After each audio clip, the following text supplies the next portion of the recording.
በዚህ ራእይ ውስጥ በአንድ በጠበበ ደጅ በር ላይ ቆሜያለሁ። ይህ ጠባብ ደጅ ለኔ ብቻ የሚበቃ ያህል ስፋት ነው ያለው። ቁመቱም ልክ በኔ ቁመት ያህል ነው። ወደ ውስጥ ስመለከት ለግብዣ አሸብርቆ የተዘጋጀ ክፍል አለ። እንደ ሰርግ ግብዣ ነው። መግባት ፈልጌያለሁ፣ ነገር ግን አልቻልኩም። አብረን እንድንበላ አስቤ ነበር አልኩት። እርሱ ግን ግብዣዬን አልተቀበልከኝማ አለኝ። ውድ የሱፐርናቹራል ቻናል ቤተሰቦች ይህንን አስደናቂ የወንድማችንን ነቢል ምስክርነት እንዲህ ተርጉሜ አቅርቤላችኋለሁ። እስከ መጨረሻው ተከታተሉት። ለዚያ ፈቃደኛ የሆነ ክርስቲያን ለመጀመሪያ ጊዜ ያገኘሁት ኮሌጅ ሳለሁ ነበር። ወደ ኮሌጅ ከመግባቴ በፊት የብዙ ሰዎችን እምነት አፍርሼ ነበር። ወደ ኮሌጅ ስገባ በራሴ በጣም ተማምኜ ነበር። እዚያም አንድ ጓደኛ አገኘሁ። እኔና ይህ ጓደኛዬ በሕዝብ ፊት ንግግር የምናደርግ የክርክር ውድድር ላይ ነበርን። በአንድ ክፍል ውስጥም አብረን ስለምናድር አንድ ምሽት መጽሐፍ ቅዱስ ሲያነብ አየሁት። እኔም እሺ ይህ ደስ ይላል፣ ሌላ ክርስቲያን እንጣላ ብዬ አሰብኩ። አስደሳች እንደሚሆን አሰብኩ። እናም ጓደኛዬን ተመለከትኩትና ስሙ ዴቪድ ይባላል። ዴቪድ፣ የምታነበው መጽሐፍ እምነት የሚጣልበት እንዳልሆነ ታውቃለህ? በጊዜ ሂደት ተበላሽቷል አልኩት። እርሱም መጽሐፍ ቅዱሱን ዘጋውና ቀጥል አለኝ። እኔም ነገሩ እኔ ባሰብኩት መንገድ እንደማይሄድ ይህ ምልክት ሊሰጠኝ ይገባ ነበር። እኔ ግን ንግግሬን ቀጠልኩ። ኢየሱስ የሚናገረው አረማይክ አልነበረም? በተጨማሪም የመጀመሪያዋ ቤተ ክርስቲያን በፓለስታይን፣ በኢየሩሳሌም፣ በእስራኤል ነበረች። ስለዚህ ዕብራይስጥም ይናገሩ ነበር ማለት ነው። ነገር ግን አዲስ ኪዳን በተጻፈበት ጊዜ በግሪክ ቋንቋ ነው የተጻፈው። ስለዚህ ከመጻፉ በፊት የኢየሱስ ቃላት የትርጉም ትርጉሞች ነበሩ። ከዚያም በቤተ ክርስቲያን ውስጥ ለረጅም ጊዜ የቆየው አዲስ ኪዳን በእውነቱ በግሪክ ሳይሆን በላቲን ነበር የተጻፈው። ስለዚህ ሌላ ትርጉም አለው ማለት ነው። ከዚያም ወደ ጀርመንኛ ከመተርጎሙ በፊት ለ1000 ዓመታት በላቲን ቋንቋ ነበረ። ከጀርመንኛ ወደ እንግሊዝኛ ተተረጎመ። ኪንግ ጄምስ ቨርሽን የምናገኘው ከዚያው ነው። የትርጉም ትርጉም የትርጉም ትርጉም ትርጉም ነው። ስለዚህ ኬጄቪ፣ ኤንአይቪ፣ ኢኤስቪ፣ ኤንኤኤስቪ እና የመሳሰሉትን በርካታ የመጽሐፍ ቅዱስ ትርጉሞች ያሉት ለዚያ ነው። የትኛው በእውነት የእግዚአብሔር ቃል እንደሆነ እንዴት ማወቅ እችላለሁ አልኩት። ይህ የምጠቀምበት ክርክር በብዙ ክርስቲያኖች ላይ ይሰራልኝ ነበር። ዴቪድም በሙግቴ ክብደት ስር ሲወድቅ ለማየት ተዘጋጀው። ነገር ግን ዴቪድ ተመለከተኝና ነቢል፣ አንድ ጥያቄ ልጠይቅህ። ከጥቂት ደቂቃዎች በፊት ከእናትህ ጋር በስልክ ስትነጋገር ሰምቻለሁ። ያወራኸው በእንግሊዝኛ ነበር አለኝ። እኔም አይደለም አልኩት። እርሱም ነገር ግን እሷ ያለችህን ለእኔ በእንግሊዝኛ ነበር የነገርከኝ። ታዲያ ያ የተበላሸ ትርጉም ነበር አለኝ። አይደለም አልኩት። እርሱም ነቢል፣ ብዙ ቋንቋዎች የምንናገር ከሆነ በአንድ ቋንቋ የተሰጠውን መልእክት በሌላ ቋንቋ በትክክል መተርጎም ይቻላል አለኝ። ደቀ መዛሙርቱም ያደረጉት በትክክል ያንን ነው። ኢየሱስ የሚናገረው ቋንቋ ምንም ይሁን ምን ሰምተው በግሪክ መጻፍ ችለዋል። ከዚያ የሕያው የግሪክ አዲስ ኪዳን ጽሑፍ ዛሬ በእጃችን ከ6000 በላይ ቅጂዎች አሉ። ከነዚያ ቅጂዎች አንዱ እንኳን ባይኖረን ከ10,000 በላይ የላቲን፣ የኮፕቲክ እና የሶርያክ የጥንት የግሪክ አዲስ ኪዳን ጽሑፎች ትርጉሞች በእጃችን አሉን። ከነዚያም ትርጉሞች አንዱ እንኳን ባይኖረን ሙሉውን አዲስ ኪዳን እንደገና ለመገንባት የሚያስችሉ ከ30,000 በላይ የአዲስ ኪዳን ጥቅሶች ከጥንት የቤተ ክርስቲያን አባቶች አሉን። ስለዚህ ነቢል፣ የመጀመሪያው አዲስ ኪዳን መልእክት ምን እንደሆነ በእርግጠኛነት እናውቃለን አለኝ። ከዚያን ጊዜ ጀምሮ እኔና ዴቪድ ስለ እነዚህ ነገሮች መከራከር ጀመርን። ነገር ግን ያደረግነው እውነትን በመፈለግ ነበር። በጊዜ ሂደትም እውነትን በመፈለግ ብዙ ጊዜ አብረን ስላሳለፍን ምርጥ ጓደኛሞች ሆንን። በመጨረሻም በሰርጉ ላይ ከሚዜዎቹ አንዱ ሆንኩ። የመጀመሪያው ልጅ ሲወለድም እኔ አብሬው ነበርኩ። ከእርሱ ጋር ያሳለፍኩት ጊዜ ሁሉ ወደ እርሱ እንድቀርብ አደረገኝ። አንድን ሰው ማመን ስትችሉና የወንጌልን መልእክት ሲያካፍላችሁ ትልቅ ተጽዕኖ አለው። የተሳሳተ የዓለም እይታችሁን ለማፍረስ የሚሞክር ሰው ካላችሁና እንደሚወዳችሁ ካወቃችሁ ከእርሱ ጋር ትነጋገራላችሁ፣ ትሰሙታላችሁ። ስለዚህ ያ ወዳጅነት ወንጌልን መስማት እንድጀምር ወሳኝ ነበር። ይህ ደግሞ ረጅም ጊዜ ወስዷል። በአንድ ጊዜ የሆነ ክስተት አልነበረም። ነገር ግን ከአንድ ዓመት ገደማ በኋላ እሺ የአዲስ ኪዳን ጽሑፎች እውነተኛ ወይም ትክክለኛ ናቸው ወደሚል ድምዳሜ ደረስኩ። በወንጌል ወይም በሌላ በምንም ነገር አላመንኩም ነበር። የአዲስ ኪዳን ጽሑፎች ትክክል መሆናቸውን ብቻ ነበር ያመንኩት። አንድ ዓመት ወሰደብኝ። ነገር ግን የአዲስ ኪዳን ጽሑፎች የተስፋፉበት የተጻፉበትና ወደ ጥንቷ ቤተ ክርስቲያን የተላኩበት መንገድ እነዚህ ጽሑፎች ሊቆጣጠራቸውና ለውጡ እንዳይታይ አድርጎ ሊያስተካክላቸው የሚችል ማንም እንደሌለ ተረዳሁ። ያንን ለማድረግ ምንም አይነት መንገድ አልነበረም። ስለዚህ ከአንድ ዓመት ገደማ በኋላ አዲስ ኪዳን በተመሳሳይ መልኩ እና ሳይታወቅ ሊለወጥ የሚችልበት ምንም አይነት መንገድ የለም ወደሚል ድምዳሜ ደረስኩ። ስለዚህ ወደ ዴቪድ ተመልሼ እሺ ዴቪድ፣ አዲስ ኪዳን ያልተበረዘ እንደሆነ ገብቶኛል። ነገር ግን ኢየሱስ ክርስቶስ በአዲስ ኪዳን ውስጥ የትም ቦታ ላይ እኔ አምላክ ነኝ ሲል አላየሁም አልኩት። አሁን አስታውሱ፣ ይህ ለሙስሊሞች ትልቅ አከራካሪ ነጥብ ነው። ምክንያቱም ቀደም ብዬ እንደተናገርኩት ሙስሊሞች ኢየሱስ መሲህ እንደሆነ ያምናሉ። ኢየሱስ በዚህ ምድር ላይ ከኖሩት ሁሉ ይበልጥ ተአምረኛው ሰው እንደሆነ ያምናሉ። አንዳንድ ሙስሊሞች በዚህ ምድር ላይ ከተመላለሱት ነቢያት መካከል እርሱ ብቻ እውነተኛ ኃጢአት የሌለበት ነቢይ እንደሆነ ያምናሉ። ነገር ግን ኢየሱስ አምላክ ነው ባልክ ቅጽበት በሙስሊሙ እይታ ክፉ በደል ወይም ክህደት እየፈጸምክ ነው። ቁርአን በግልጽ በሱራ 4 ቁጥር 171 እና በሱራ 5 ቁጥር 72 ላይ ኢየሱስ አምላክ ነው ብላችሁ ካመናችሁ ወደ ገሃነም ትሄዳላችሁ ይላል። በሙስሊሙ ዓለም እይታ ለዚህ ምንም ክርክር የለውም። ሱራ 5 ቁጥር 116 ኢየሱስ ከአላህ ጋር ሲነጋገር ያሳያል። አላህም ኢየሱስን ሰዎች እንዲያመልኩህ ነግራቸዋልን ብሎ ይጠይቀዋል። ኢየሱስም በፍጹም እንደዚህ ያለ ነገር እንድነግራቸው መብት የለኝም አለ ይላል። ስለዚህ ኢየሱስ አምላክ ነው የሚለው አስተሳሰብ በእስልምና ውስጥ ክህደት ነው። ስለዚህ አዲስ ኪዳን እውነተኛ እንደሆነ የመረዳት ደረጃ ላይ ስለደረስኩ እኔ የነበረኝ ጥያቄ እሺ ጥሩ፣ ነገር ግን ኢየሱስ እዚህ ውስጥ አምላክ ነኝ ብሎ አያውቅም የሚል ነበር። አሁን ጥቂት ጠለቅ ባለ መንገድ ማጥናት ጀመርኩ። ጓደኛዬ ዴቪድ በመጀመሪያ የዮሐንስ ወንጌልን ሰጠኝ። ይህን አንብብ አለኝ። የዮሐንስ ወንጌልን ሳነብ ምዕራፍ 1 ከቁጥር 1 ላይ ኢየሱስ አምላክ እንደሆነ ይናገራል። በጣም ርቆ መሄድ አያስፈልግም። በመጀመሪያ ቃል ነበረ፣ ቃልም በእግዚአብሔር ዘንድ ነበረ፣ ቃልም እግዚአብሔር ነበረ ይላል።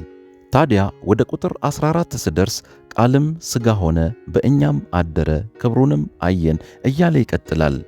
እነዚህን ጥቅሶች እየተመለከትኩ ከዚህ የማመልጥበትን መንገድ መፈለግ እየሞከርኩ ነበር። ምክንያቱም ከልጅነቴ ጀምሮ ኢየሱስ አምላክ ሊሆን እንደማይችል ተነግሮኛል። አሁን ደግሞ አዲስ ኪዳን እውነተኛ እንደሆነ ስለማምን እንዴት ይህ ሊሆን ይችላል? ያንን የተከላከልኩበት መንገድ ኢየሱስ እዚህ አምላክ ነኝ እያለ አይደለም። ይህን የጻፈው ዮሐንስ ነው። ኢየሱስ ራሱ አምላክ ነኝ ሲል ማየት ፈልጋለሁ በማለት ነበር። ከዚያም በዮሐንስ ወንጌል ውስጥ ስትሄዱ ኢየሱስ የተናገራቸውን ነገሮች ታያላችሁ። ለምሳሌ በዮሐንስ ወንጌል ምዕራፍ 8 ከቁጥር 58 ላይ አይሁዶች ገና 50 ዓመት እንኳ ሳይሞላህ አብርሃምን አየሁ ትላለህን ብለው ጠየቁት።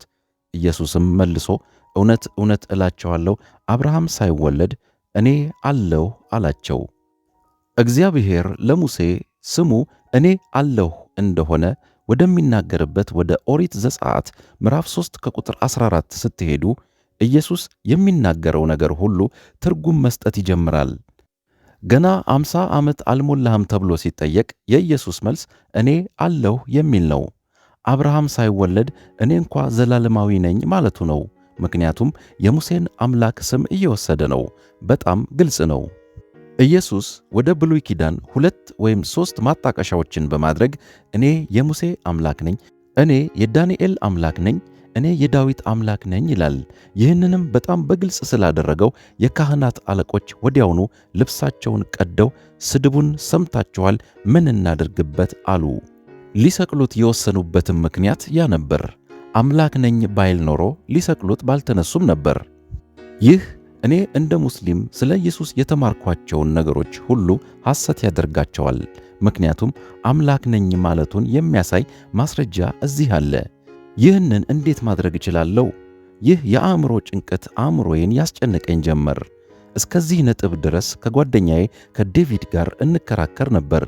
አሁን ግን ይህ ምርመራ የሕይወቴን አቅጣጫ ሊለውጠው እንደሚችል ተረዳው። ስለዚህ አጽንዖት ሰጥቼ መጸለይ ጀመርኩ። በእነዚህ ጸሎቶች መካከል ወደ ጓደኛዬ ወደ ዴቪድ ተመልሼ ማስረጃ ሊኖረኝ ይገባል። ክርስትናን እውነት የሚያደርገው ጥሩና ጠንካራ ምክንያት ሊኖረኝ ይገባል። ምክንያቱም ልዩ ልዩ የክርስትና እምነት አይነቶች አሉ አልኩት። የክርስትና እምነትን ማዕከል እውነት የሚያደርገው ምንድን ነው? ወደ ሮሜ ምዕራፍ 10 ቁጥር 9 ላይ አገኘሁት። ጳውሎስ እንዲህ ይላል፣ ኢየሱስ ጌታ እንደሆነ በአፍህ ብትመሰክር እግዚአብሔርም ከሙታን እንዳስነሳው በልብህ ብታምን ትድናለህ የሚለውን። ክርስትና እውነት እንዲሆን ኢየሱስ አምላክ መሆን አለበት። በመስቀል ላይ መሞትና ከሙታን መነሳት አለበት። አሁን ይህ በእውነቱ በጣም አስደሳች ጉዳይ ነው። በእነዚህ ነገሮች መካከል አንዳንዶቹን ላለማመን ስታገል በነበረበት ጊዜ በሕክምና ትምህርት ቤት ውስጥ ነበርኩ። የሦስተኛ ዓመት የሕክምና ተማሪ ሳለሁ በስነ አእምሮ ክፍል ውስጥ በመስራት ብዙ ጊዜ አሳልፌያለሁ። እዚያ ሳለሁም ሰዎች መጥተው በታላላቅ ቅዠት ነቢል እኔ አምላክ ነኝ ሲሉኝ አይ ነበር። የኔ መልስ እሺ ለርሶ የሚሆን ክፍል አለን እባኮ ይግቡ የሚል ነበር። አምላክ ነኝ ማለት ሕመም ነው። በመጀመሪያው ክፍለ ዘመን አንድ ሰው አምላክ ነኝ ካለ መልሱ ተመሳሳይ ነበር፣ እብድ ነህ የሚል ነበር። ነገር ግን ያ ሰው አይ ቆይ ተመልከቱ፣ እገደላለሁ፣ በሦስተኛውም ቀን ከሙታን እነሳለሁ፣ እናም አምላክ ለመሆኔ የኔ ማስረጃ ይህ ነው ካለ አሁን የምንመለከተው ነገር አለ። አሁን የምናየው ነገር አለ። የኢየሱስ ትንሣኤ ኢየሱስ አምላክ ነኝ ላለው ጥያቄ ማረጋገጫ ነው። ማንኛውም ሰው አምላክ ነኝ ሊል ይችላል። ነገር ግን አንድ ሰው አምላክ ነኝ ካለና ከሙታን በመነሳት ካረጋገጠ ያኔ የሚታመን ይሆናል። ስለዚህ ጥያቄው ኢየሱስ ከሙታን ለመነሳቱ ማስረጃ አለ ወይ የሚል ነው። በኢየሱስ ሞት ዙሪያ ያሉትን ማስረጃዎች ስመረምር ማስረጃዎቹ በሙሉ ኢየሱስ ከሙታን ስለመነሳቱ ወደሚያመለክት እውነታ እንደሚያመሩ ድምዳሜ ላይ ደረስኩ። በዚህ ውስጥ በጣም ጥልቅ የሆነ ነገር አለ። እኔ እንደ ሙስሊም ኢየሱስ በመስቀል ላይ እንደሞተ እንኳን አላምንም ነበር። ቁርአን በሱራ አልኒሳ ማለትም በምዕራፍ 4 ቁጥር 157 ላይ አልገደሉትም አልሰቀሉትምም፣ ነገር ግን ለነሱ ተመሰለባቸው ይላል።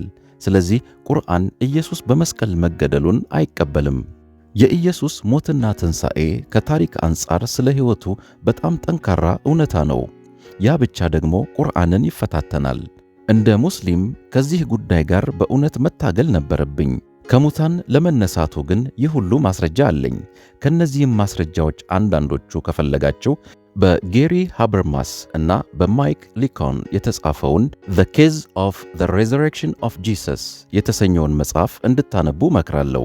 ስለዚህ ይህን ማስረጃ እያየው ነው። ለኢየሱስ አምላክነት ለክርስትና የሚሆን ማስረጃ እያየው ነው። በነገራችን ላይ ወደዚህ ውሳኔ ለመድረስ ከዴቪድ ጋር የ3 ዓመታት ክርክር ፈጅቶብኛል።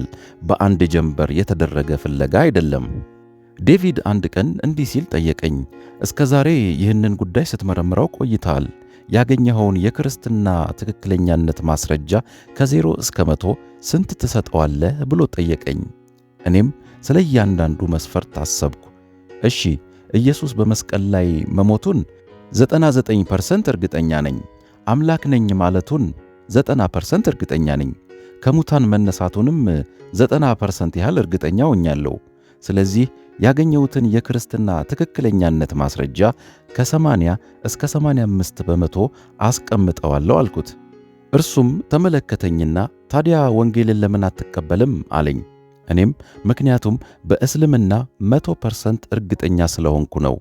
በክርስትና ማስረጃ ላይ ከ80 እስከ 85% ባምንም እንኳ የእስልምና ማስረጃ የበለጠ ጠንካራ ነው አልኩት። እርሱም ተመለከተኝና አሁንም የእስልምናን ማስረጃ እኮ በጥልቀት እንኳ አልተመለከትከውም አለኝ። እኔም አውቃለሁ፣ ነገር ግን ያን ያህል እርግጠኛ ነኝ። ከልጅነቴ ጀምሮ ስለ ቁርአን ማስረጃዎች ሰምቻለሁ። ከልጅነቴ ጀምሮ ስለ መሐመድ ማስረጃዎች ሰምቻለሁ። እስልምና እውነት እንደሆነ እርግጠኛ ነኝ አልኩት። እሱም እንግዲያውስ ልክ እንደ ክርስትናው እስልምናውንም ፈትነው አለኝ። እዚህ ላይ ነው ወሳኙ ነገር ያለው። ክርስትናን የፈተንክበትን ያህል እስልምናን ፈትነው። ያንኑ ያህል የመጠራጠር ደረጃ፣ ያንኑ የታሪክ መስፈርት ተግብርና ከዚያ ምን ላይ እንደምትደርስ ንገረኝ አለኝ። እኔም በጣም ተማምኜ እርግጥ ነው ምንም ችግር የለውም አልኩት። ስለዚህ በተመሳሳይ መንገድ በእስልምና ላይ የታሪክና ሌሎች ጥናቶችን ተገበርኩ። ነገር ግን ያገኘሁት ይህንን ነው። ስለ ኢየሱስ ጉዳይ ለምሳሌ በዮሐንስ ወንጌል ላይ በጣም ተጠራጣሪ ነበርኩ። ምክንያቱም በክርስቲያኖች አባባል ሳይሆን በትችት ምሁራን አባባል መሠረት የዮሐንስ ወንጌል የተጻፈው ከኢየሱስ ሞት በኋላ በ60 እና በ70 ዓመተ ምህረት መካከል ነው። ስለዚህ በዮሐንስ ወንጌል ላይ ተችቼ ነበር። ምክንያቱም ዮሐንስ ስለ ኢየሱስ ወንጌል የጻፈው ኢየሱስ ካረገ ከ60 ወይም ከ70 ዓመታት በኋላ ስለሆነ የጻፈው ታሪክ የተዛባ ሊሆን ይችላል ብዬ ነበር። ነገር ግን ስለ መሐመድ የሕይወት ታሪክ የመጀመሪያው ሰው የጻፈው መሐመድ ከሞተ ከ150 ዓመታት በኋላ ነበር። ከዚያም በእውነቱ ያ መጽሐፍ ጠፍቷል። እኛ ያለን ደግሞ የዚያን መጽሐፍ የተወሰኑ ክፍሎች ያዳንና የዚህን መጽሐፍ ክፍሎች ብቻ ያዳንኩት ቀሪው ሊታመን የማይችል ስለመሰለኝ ነው ያለ ሌላ ሰው ነው። ስለዚህ ስለ መሐመድ ሕይወት ያለን የመጀመሪያው ማስረጃ፣ ስለ ኢየሱስ ሕይወት ካለን የመጀመሪያው ማስረጃ እጅግ በጣም ዘግይቶ የመጣ ነው። የመጽሐፉን የተወሰነ ክፍል ያዳነው ሰውም ቢሆን እምነት የሚጣልበት እንዳልሆነ ተናግሯል። እኔም እነዚህን ጉዳዮች ጎን ለጎን ማወዳደር ጀመርኩ። የመጽሐፍ ቅዱስ ታሪክን ከቁርአን ታሪክ ጋር ሲነጻጸር ምን ይመስላል? የመሐመድ ሕይወት ምን ይመስላል? የሚለውን ጥያቄ ለመመለስ ሞከርኩ። አሁን ከልጅነቴ ጀምሮ መሐመድ ከተፈጠሩ ሰዎች ሁሉ ይበልጥ ድንቅ ሰው እንደሆነ ተምሬያለሁ። መሐመድ ታላቅ መሪ፣ ታላቅ ዲፕሎማት፣ ታላቅ ጄኔራል፣ ታላቅ ባል፣ የሴቶች መብትና የተጨቆኑ ተሟጋች እንደነበረ ሰምቻለሁ። ነገር ግን ስለ እርሱ የተጻፉ የታሪክ ማስረጃዎችን ስከታተል እርሱ ከኖረበት ጊዜ እጅግ በጣም ዘግይቶ የመጣና በእውነት እምነት የሚጣልበት አለመሆኑ ብቻ ሳይሆን በእርግጥ የሚለውን ስመለከት በታሪክ ገጾች ውስጥ ያለው መሐመድ በሙስሊሞች ልብ ውስጥ ካለው መሐመድ በጣም የተለየ ሆኖ አገኘሁት። እናም አንዱን ወይም ሌላኛውን መምረጥ እንዳለብኝ ተረዳው። ታማኝ ለመሆንና የዴቪድን ፈተና ለማለፍ ወሳኝ የታሪክ መስፈርቶችን ለመተግበር ከፈለኩ ማመን ያለብኝ ይህ መሐመድ እንደነበረ ነው። በሸሃዳ መሠረት ከአላህ በቀር ሌላ አምላክ የለም፣ መሐመድም መልእክተኛው ነው በሚለው ለመከላከል ሞከርኩ። ይህም ሙከራዬ አልሰራም። ስለዚህ ወደ ቁርአን ዞርኩ። ቁርአን የእግዚአብሔር ቃል መሆን አለበት ማለት ጀመርኩ። ቁርአን የእግዚአብሔር ቃል የሆነበትን ምክንያት ከልጅነቴ ጀምሮ ወደ ተሰጡ የመከላከያ ምክንያቶች ሁሉ ሄድኩ። ቁርአን መቼም እንዳልተለወጠ ተነግሮኝ ነበር። ቁርአን በውስጡ ተአምራት እንዳሉት ተነግሮኛል። ይህ ብቻ ሳይሆን ቁርአን የወደፊት ትንቢቶችም እንዳሉትም ተነግሮኛል። እነዚህን እያንዳንዳቸውን አባባሎች ስመረምር እንደገና በክርስትና ላይ የተጠቀምኩበትን ያንኑ መርማሪ አመለካከት በተግባር በመጠቀሜ የቀድሞ አመለካከቴ መሰበር ጀመረ እና አሁን ብዙ የተለያዩ የዓለም እይታዎችን ከተመለከትኩ በኋላ ይህን እላለሁ። እውነትን የመመርመር ተግባር በክርስትና ላይ ስትተገብሩ ከማንኛውም የሌላ የዓለም አመለካከት ሁሉ በላይ ክርስትና ሁል ጊዜ ከፍተኛ ደረጃ ላይ ይቀመጣል። በጣም ከፍተኛ ደረጃ ላይ ማለቴ ነው። ኤቴይስት ወይም አምላክ የለሽ ከሆኑ ከኦክስፎርድ ካሉ ጥቂት ጓደኞቼ ጋር ውይይት አድርጌ ነበር። እነርሱም ነቢል፣ በዚህ እና በዚህ ጉዳዮች ላይ በክርስትና ላይ ጥያቄዎች አሉን ይሉኝ ነበር። እኔም የራሴን አካሄድ አስረድቻቸዋለሁ። ስለዚህ አሁን እነሱም ስለ ኤቴይዝም በራሳቸው መንገድ መርምረው ስለ ኤቴይዝም አጠኑ። እናም የያዙት እምነት ትክክል ይሁን ስህተት መረዳት ቻሉ። ምክንያቱም አቋማቸውን ከሌሎች እምነቶች ጋር ማነጻጸር ጀምረው ነበር። ኦዝ ጊነስ እንደሚለው ንጽጽር የጥራት እና የግልጸኝነት እናት ናት። አሁን የያዛችሁት አቋም ትክክል ይሁን ወይም ስህተት ማወቅ የምትችሉት የእናንተን አቋም አጥብቃችሁ ስለያዛችሁ ሳይሆን አቋማችሁን ፈትሻችሁ ከሌሎች እምነቶች አንጻር ስታነጻጽሩት ነው። እስልምናን ከክርስትና ጋር ሳነጻጽር ክርስትና በጣም በከፍተኛ ደረጃ ላይ እንዳለ ተረዳው። በዚህ ጊዜ ነው ዓለሜ ወደ ውቅያኖስ ቀውስ የገባችው። ምክንያቱም እውነቱ እንደገባኝ ወዲያውኑ ወንጌልን መቀበል አልቻልኩም። ያንን ባደርግ ኖሮ በቤተሰቤ ላይ ከፍተኛ ችግር አመጣ ነበር። አያቴ ያደረገው ነገር ሁሉ፣ ቅድመ አያቴ እስልምናን በመስበክ ያደረገው ነገር ሁሉ በማህበረሰቡ ውስጥ ክብርን እና ኩራትን ለመገንባት ነበር።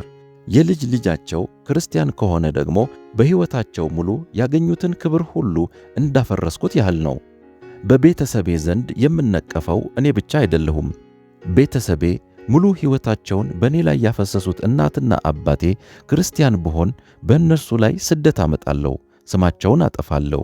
ስለዚህ እንደነዚህ አይነት ግምት ውስጥ የሚገቡ ነገሮች አንድን ሙስሊም ክርስቲያን የመሆንን ነገር ለማሰብ በጣም አስቸጋሪ ያደርጉታል። ከዚህም በተጨማሪ በእስልምና ውስጥ የከዳተኛ ሕግ የሚባል ነገር አለ። ትንሽ ግልጽ ለመሆን ያህል አራቱም የሱኒ እስልምና ትምህርት ቤቶች እና ሦስቱም ዋና ዋና የሺያ እስልምና ትምህርት ቤቶች እስልምናን ከተዋችሁ በተለያዩ ሁኔታዎች ሕይወታችሁን ልታጡ እንደምትችሉ ያስተምራሉ። በሁኔታዎች ላይ አይስማሙም፣ ነገር ግን ሊከሰት እንደሚችል ሁሉም ይስማማሉ። ስለዚህ አንድ ሙስሊም ማኅበራዊ ሕይወቱን አሳልፎ ስለመስጠት በእርግጠኝነት ማሰብ አለበት። ምናልባትም የቤተሰቡን ማኅበራዊ ሕይወት ለማፍረስ፣ ምናልባትም በከዳተኞች ሕግ ምክንያት ሕይወቱን አሳልፎ ለመስጠት ማሰብ አለበት። ስለዚህ ሁሉ ከተሳሳታችሁ ደግሞ ቁርአን ወደ ገሃነም ትሄዳላችሁ ይላል። በጥቅሉ ለአንድ ሰው እስልምናን ለመተው በጣም አስቸጋሪ ያደርገዋል። ስለዚህ ጉዳይ በዕለታዊ ጸሎቶቼ እግዚአብሔርን መጠየቅ ጀመርኩ። እግዚአብሔር ሆይ ራስህን ለእኔ እንድትገልጥልኝ እፈልጋለሁ። ተመልክቻለሁ። ይህንን በመናገሬ ይቅር በለኝ። ክርስትና ደግሞ እውነት ሊሆን እንደሚችል ይመስላል። እባክህ ማን እንደሆንክ ልትነግረኝ ትችላለህ ብዬ ጸለይኩ። እግዚአብሔር ሕልሞችንና ራእዮችን እንዲያሳየኝ ጠየቅኩት። በመጨረሻም አንድ ራእይና 3 ሕልሞችን አየው። ሁለተኛውን ሕልም እነግራቸዋለሁ፣ ምክንያቱም ለእኔ በጣም ኃይለኛ የሆነው ያ ነበር። በጣም ግልጽ የሆነ መልስ ፈልጌ ነበር። እግዚአብሔርም በጣም ግልጽ የሆነ ሕልም ሰጠኝ። በወቅቱ እኔና ዴቪድ ስለ ክርስትናና እስልምና መወያየት ከጀመርን ዓመታትን አሳልፈን ነበር። በዚህ ሕልም ውስጥ በአንድ በጠበበ ደጅ በር ላይ ቆሜያለሁ። ይህ ጠባብ ደጅ ለእኔ ብቻ የሚበቃ ያህል ስፋት ነው ያለው። ቁመቱም ልክ በእኔ ቁመት ያህል ነው። ከጡብ የተሠራ ሆኖ ወደ ውስጥ 2 ሜትር ያህል ውፍረት አለው። ወደዚያ ውስጥ ስመለከት ለግብዣ አሸብርቆ የተዘጋጀ ክፍል አለ። ሰዎች በዚህ ግብዣ ላይ በክብ ጠረጴዛዎች ዙሪያ ተቀምጠዋል። ምግቡ ቀርቧል። ሰዎችም በጥሩ ልብስ ተሸልመዋል። እንደ ሰርግ ግብዣ ነው። መብላት ሊጀምሩ ነው። ሁሉም ወደዚያ አቅጣጫ እያዩ ነው። ባለቤቱ ወይም ተናጋሪው ወይም ማንኛውም ሰው መጥቶ ይህንን ግብዣ እንዲጀምር እየጠበቁ ነው። እናም ወደዚያ ክፍል መግባት እፈልጋለሁ፣ ምክንያቱም ያ ክፍል መንግሥተ ሰማያት እንደሆነ አውቄያለሁ። ነገር ግን መግባት አልቻልኩም፣ ምክንያቱም በደጁ በሌላኛው ጫፍ ጓደኛዬ ዴቪድ አለ። እሱም የሰርጉ ግብዣ እስከሚጀመር እየጠበቀ ነው። እኔን እያየኝ አይደለም፣ ነገር ግን መንገዱን ዘግቶታል። አልፌው መሄድ አልቻልኩም። እናም በሕልሜ አብረን ምሳ እንድንበላ ፈልጌ ነበር አልኩት። እርሱም ግብዣይን አልተቀበልከኝማ አለኝ። ወደ መንግሥተ ሰማያት ለመግባት ለዴቪድ ጥሪ ምላሽ መስጠት እንዳለብኝ ይታወቀኝ ነበር። ከእንቅልፌ ስነቃ ወደ ዴቪድ ደውዬ ይህ ሕልም ምን ማለት ይመስልሃል አልኩት። እሱም ነቢል፣ ይህ ሕልም በጣም ግልጽ ነው። እኔ ልተረጉምልህ አያስፈልገኝም።